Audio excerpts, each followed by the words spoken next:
ये संघ पहले बैठकों के रूप में, तो ऐसा करेंगे, मास में एक बार बैठक करेंगे। अब मास की बैठक का अनुभव ऐसा आया कि पहले 2-4 बैठकों में तो लोग आए, बाद में बुलाना पड़ा, बाद में बुलाने पर भी नहीं आना शुरू हुआ। तो लोगों ने कहा कि ये मास का नहीं, साप्ताहिक करते हैं, आदत रहेगी। फिर दैनिक पर आ गए और दैनिक बैठकें होने लगी कमरे के अंदर, चर्चा उसमें। लेकिन संघ में जो आए उस समय लोग, वो सब जवान लोग थे, विद्यार्थी थे, बालक थे, किशोर थे, तरुण थे। कमाने वाले लोग तो बहुत ही थोड़े थे। डॉक्टर हेडगेवार स्वयं उस समय 35 साल की आयु में थे। वो संघ के एल्डर्स में एक थे। एल्डर्स 5-6 थे, उसमें डॉक्टर हेडगेवार थे।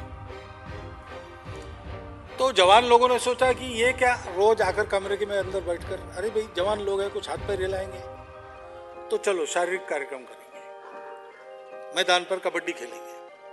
बाहर क्या कर सकते हैं, कबड्डी खेलो, छोटे छोटे खेल खेलो।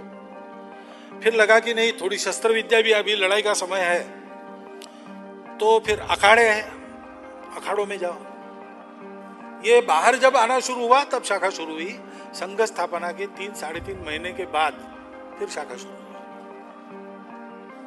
और क्यों शुरू हुई, डॉक्टर हेडगेवार ने नहीं कहा शुरू करो। ये उस बैठने वाली टोली के चर्चा में से एक सहमति बनी और वो हुआ। डॉक्टर हेडगेवार चाहते थे रोज लोग जमे, लेकिन उन्होंने ऐसा कभी कहा नहीं। कार्यकर्ताओं के हाथ में दे दिया, ये करना है काम, ये करना है, कैसे होता है प्रयोग करो। ऐसे ही विकसित हुआ।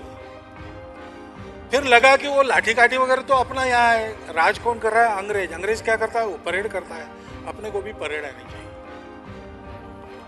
तो फर्स्ट वर्ल्ड वॉर के बाद सेना से रिटायर्ड मार्तंडराव जोग नाम के एक सज्जन थे नागपुर में, डॉक्टर हेडगेवार के मित्र थे। उन्होंने हर इतवार को परेड लेना प्रारंभ किया। परेड लेना प्रारंभ किया तो गणवेश चाहिए, तो एक यूनिफॉर्म बना। उस समय की पुलिस मिलिट्री वालों का जैसे रहता था वैसे ही था। और फिर रूट मार्चेस वगैरह निकलने लगे। फिर अपना बैंड भी चाहिए, तो वही मिलिट्री बैंड का अनुकरण करके हमारा एक टूटा फूटा बैंड बना। लेकिन ये सारा जो बना, ये कार्यकर्ताओं की चर्चा में से बना। डॉक्टर हेडगेवार ने ऐसा नहीं कहा कि राष्ट्रीय स्वयंसेवक संघ शुरू हुआ। उन्होंने संघ शुरू हुआ ये कहा। और लोग जैसे शाखा में लोगों को लाने लगे, तो लोग पूछने लगे आपका संघ कौन सा है।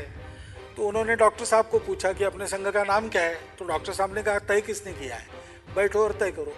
बैठक हुई, 16 लोग आए, 3 नाम प्रस्तावित किए गए, चर्चा हुई, मतदान हुआ और बहुमत से पारित हुआ राष्ट्रीय स्वयंसेवक संघ। डॉक्टर हेडगेवार ने राष्ट्रीय स्वयंसेवक मंडल संघ स्थापना के 2 वर्ष पूर्व तक चलाया था, लेकिन उन्होंने ये नाम बताया नहीं किसी को। चर्चा में से आया। सामूहिक सहमति का स्वभाव डॉक्टर साहब का भी था, संघ का भी है।